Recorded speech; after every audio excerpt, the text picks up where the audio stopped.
Alright, what you'll need for today is a ratchet and a 12mm socket, a big flathead screwdriver, a Phillips head screwdriver, and a C-clamp. Now once you got your car lifted up and your wheel off, you can take your ratchet and 12mm socket and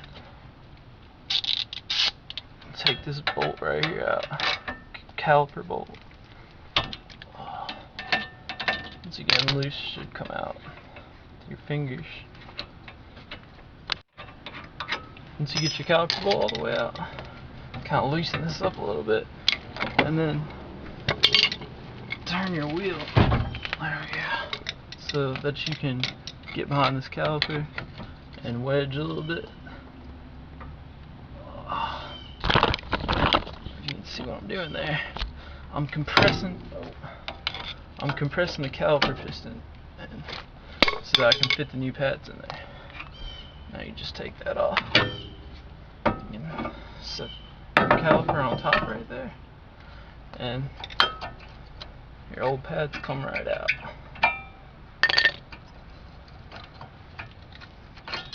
Oh, don't worry if that falls out, you can set it right back in.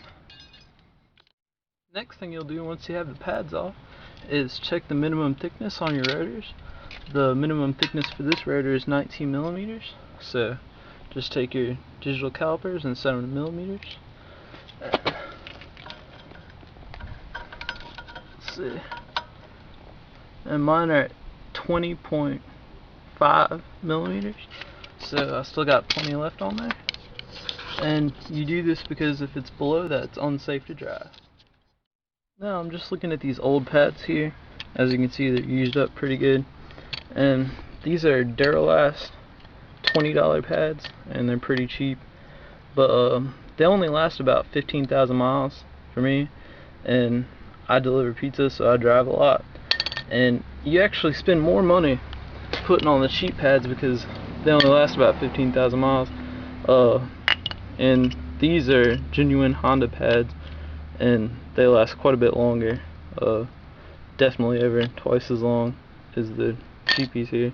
So I'm putting these on, and these run me about 70 bucks, but it should still come out to be more price effective by using these.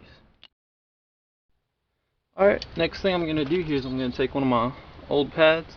I'm just going to set it right in here in front of that piston.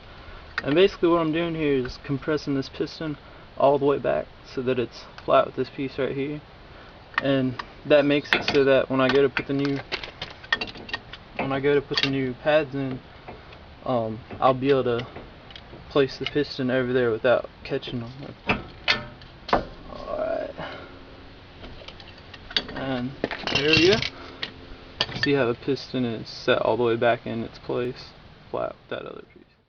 Now, as I'm going to put the new pads back in, make sure these little metal brackets sitting up in there and down there are setting in before you put the new pads in there. So I'm going to shove them up in there. And one thing you can do to quiet the brakes, sometimes they'll squeak when you were to push on and off, is you can take a little brake grease and set them right up on there and there, because that's where the brake actually would be able to squeak. Not like the squeaky noise that you have when you need new brakes, but just like a so I'm gonna put a little bit of that grease, and it comes with it with the new brakes I got. See, the cheap Duralast pads don't come with this. So, one thing I will say though with AutoZone is you do get free pad wear replacement. So basically what I just said sounds pretty good to be true, but basically you get free pads for the rest of the life of the car. And AutoZone's the only one that I know that does that. Advanced and other places I've checked does not do that. So that is one plus. But the question is, do you want to change your pads every 10 or 15,000 miles? I know I don't. So, and once you got your pads in there, you just slide this back up over there, and see when you compress the piston, you made it able to fit in there. If I didn't have the piston compressed, it would just be getting caught right there.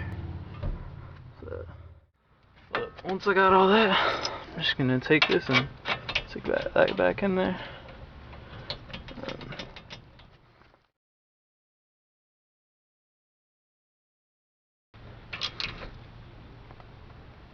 Snugs, just like you saw me do right there, it'll be just fine. Well, a pad slap car, that's all it takes. Sir, you're done for today. See you again next time.